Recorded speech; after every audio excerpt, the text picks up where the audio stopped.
जय श्री राम। कथा का भाग नंबर 2।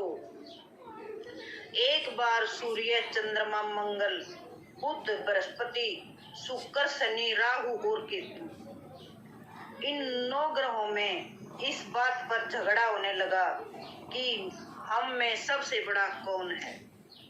सभी अपने आप को बड़ा समझते थे। उन सब लोगों का काफी झगड़ा बढ़ गया और वे किसी फैसले पर न पहुंच सके तो देवराज इंद्र के पास गए और उसने निवेदन किया, हे देवराज, आप सब देवताओं के राजा हो, इसलिए आप हमारा ध्यान से न्याय करके बताएं कि हम 9 ग्रहों में से सबसे बड़ा कौन है। ग्रहों की बात सुनकर देवराज इंद्र बुरी तरह से घबरा गए और बोले, मुझ में इतनी सामर्थ्य नहीं है जो मैं किसी को बड़ा या छोटा बता सकूं। मैं इस मामले में कुछ नहीं कहना चाहता। हाँ, एक उपाय मैं आप लोगों को अवश्य बता सकता हूँ। इस समय मृत्युलोक में महाराजा विक्रमादित्य का राज्य है। वह दूसरों के दुखों को दूर करने वाले हैं, इसलिए तुम्हें उनके पास जाना चाहिए।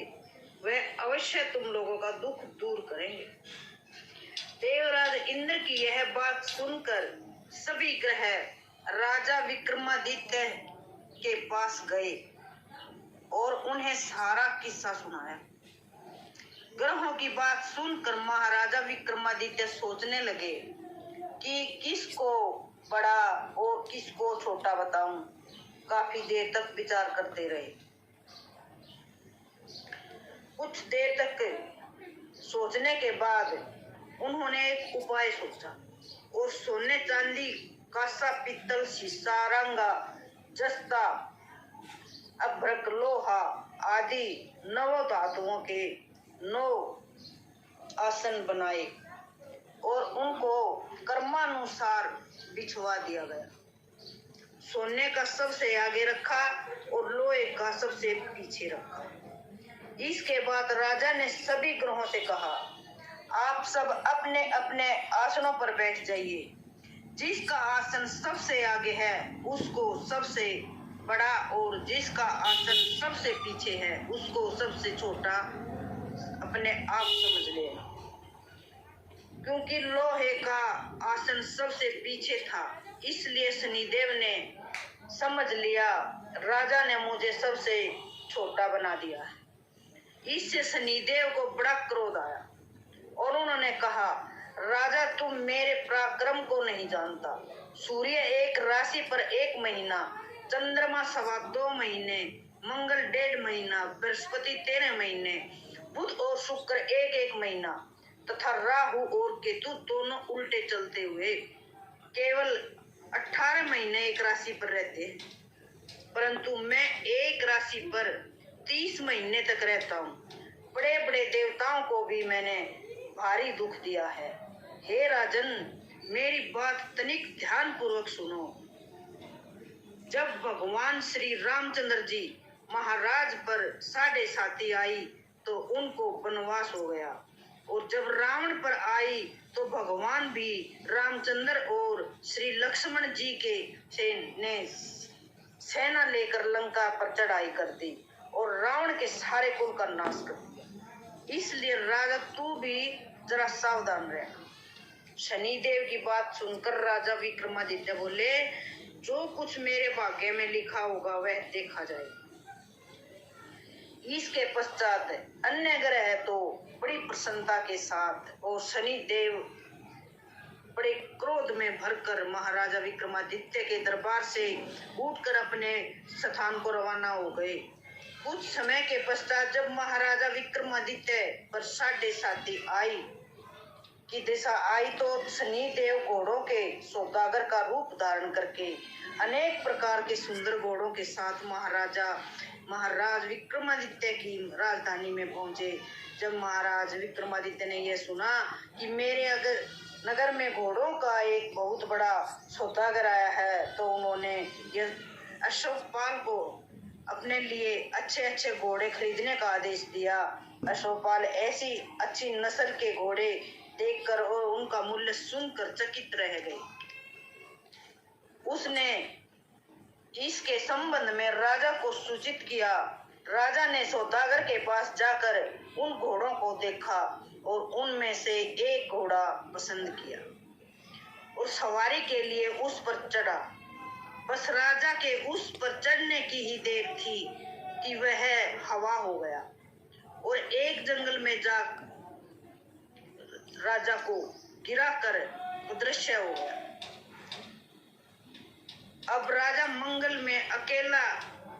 जंगल में अकेला मारा फिरने लगा।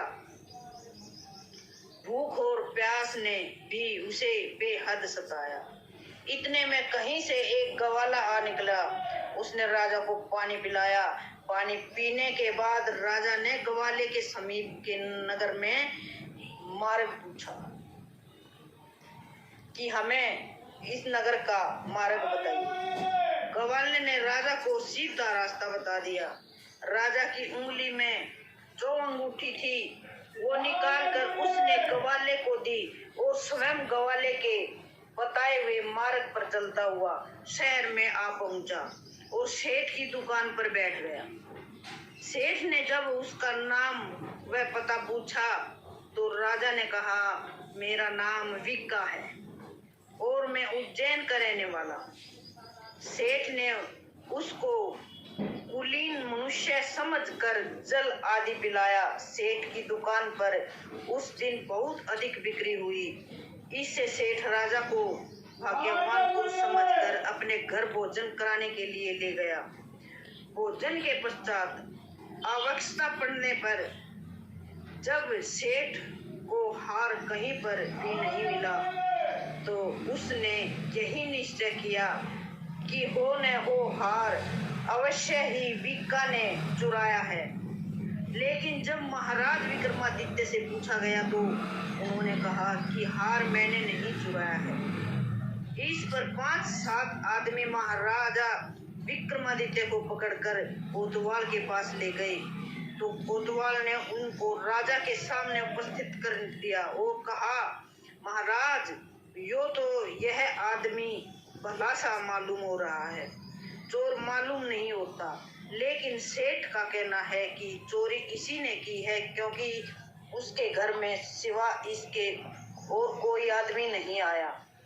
इस पर राजा ने आज्ञा दी कि इसके हाथ पैर काटकर चोरगिया किया जाए।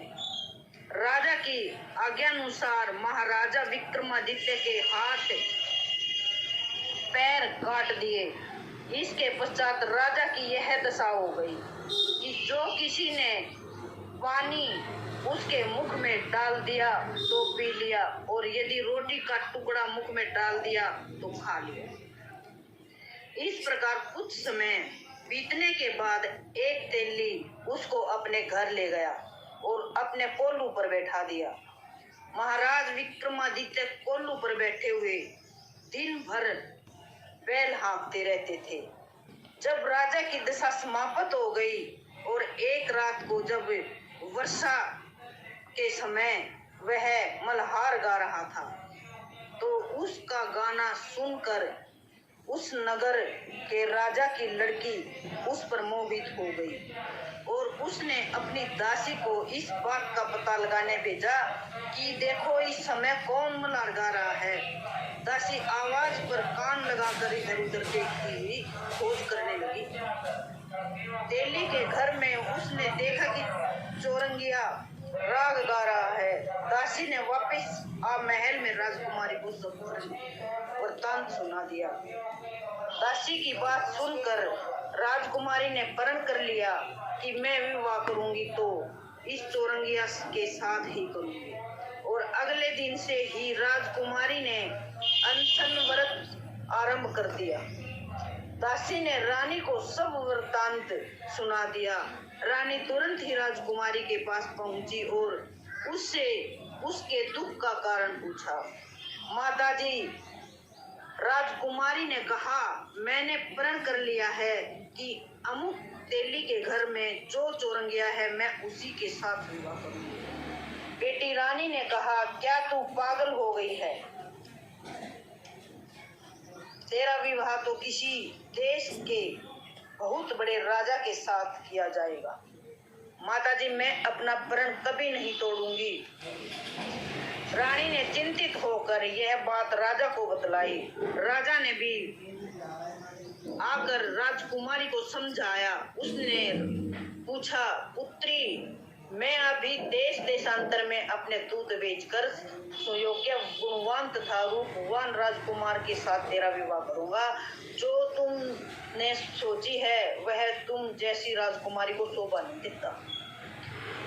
पिता श्री राजकुमारी ने कहा पिता से, यदि इस संदर्भ में आप कुछ कहेंगे तो मैं अपने प्राण त्याग दूंगी, परंतु दूसरा वर नहीं करूंगी। इतना सुनकर राजा ने क्रोध में भरकर कहा, यदि तेरे भाग्य में ऐसा ही लिखा है तो फिर मैं इसमें क्या कर सकता हूँ। राजा ने उसी समय तेली को बुलाकर कहा, तेरे घर में जो चौरंगिया है उसके साथ मैं अपनी लड़की का विवाह करना चाहता हूँ। महाराज ने कहा, तेली ने कहा, यह कैसे हो सकता है? कहाँ आप हमारे राजा और मैं कहाँ एक नीच तेली। भाई राजा ने कहा, भाग्य के लिखे को कोई नहीं मिटा सकता। तुम अपने घर जाकर विवाह की तैयारी करो। और फिर तेली अपने घर जाकर विवाह की तैयारी करने लगा। फिर राजा ने राजकुमारी का विवाह चौरंगिया महाराज विक्रमादित्य से कर दिया। रात्रि के समय जब महाराज विक्रमादित्य और राजकुमारी मनभावनी महल में सोए हुए थे, आधी रात के समय शनिदेव ने महाराज विक्रमादित्य को स्वप्न में दर्शन देकर कहा, राजन, कहो मुझको छोटा बनाकर तुमने कितने दुख उठाए हैं। तब राजा विक्रमादित्य ने शनिदेव से अनेक प्रकार से प्रार्थना की, क्षमा मांगी। इस पर शनिदेव ने प्रसन्न होकर महाराज विक्रमादित्य को पूर्व स्थिति में शरीर बना दिया। हाथ पैर दोबारा प्राप्त होने के बाद महाराज विक्रमादित्य ने हाथ जोड़कर भी शनिदेव से कहा, महाराज, मेरी एक प्रार्थना है, आप स्वीकार करें। शनिदेव जी ने बोला, बोलो, आपकी क्या प्रार्थना है? जैसा दुख आपने मुझे दिया वैसा किसी और को मत दीजिए। राजन शनिदेव ने कहा, हम तुम्हारी यह प्रार्थना स्वीकार करते हैं। जो मनुष्य मेरी कथा सुनेगा या कहेगा उसको मेरी ग्रह दशा में किसी प्रकार का दुख न होगा, और जो नित्य ही मेरा ध्यान करेगा और चींटियों को आटा डालेगा उसके सब मनोरथ पूरे होंगे। इतना कहकर शनि देव अंतर ध्यान हो गए। प्रातःकाल जब राजकुमारी मनभावनी की आंख खुली और उसने महाराज विक्रमादित्य के हाथ पैर देखे और आश्चर्यचकित रह गई। उसको चकित देख राजा ने अपना सब वृत्तांत कहा और यह भी बताया कि मैं राजा विक्रमादित्य हूँ। महाराज विक्रमादित्य की बात सुनकर राजकुमारी अत्यंत प्रसन्न हुई। प्रातःकाल जब राजकुमारी की सखियों ने उसका हाल पूछा तो उसने उनको सब वृत्तांत कह सुनाया। तब तो नगर में प्रसन्नता की लहर दौड़ गई। जब सेठ ने यह खबर सुनी तो दौड़ा हुआ आया और राजा विक्रमादित्य के चरणों में गिर पड़ा और क्षमा मांगने लगा कि आप पर चोरी का झूठा आरोप लगाया, अतः आप अब जो दंड मुझे देना चाहे आप दे दीजिए। राजा विक्रमादित्य ने कहा, सेठ जी, मुझ पर शनिदेव का प्रकोप था, उसके कारण यह सब दुख उठाने पड़े हैं। इसमें आपका कोई कसूर नहीं है। अब देख लो मैं कैसा था और अब कैसा हो गया हूँ। आप सब प्रसन्नता पूर्वक अपना कारोबार देखें। आपको मेरी ये कहानी पसंद आई हो तो आप कमेंट में लाइक सब्सक्राइब कीजिए। और मुझे तो इस बात से यह शिक्षा मिली है कि हमने किसी का अपमान नहीं करना चाहिए।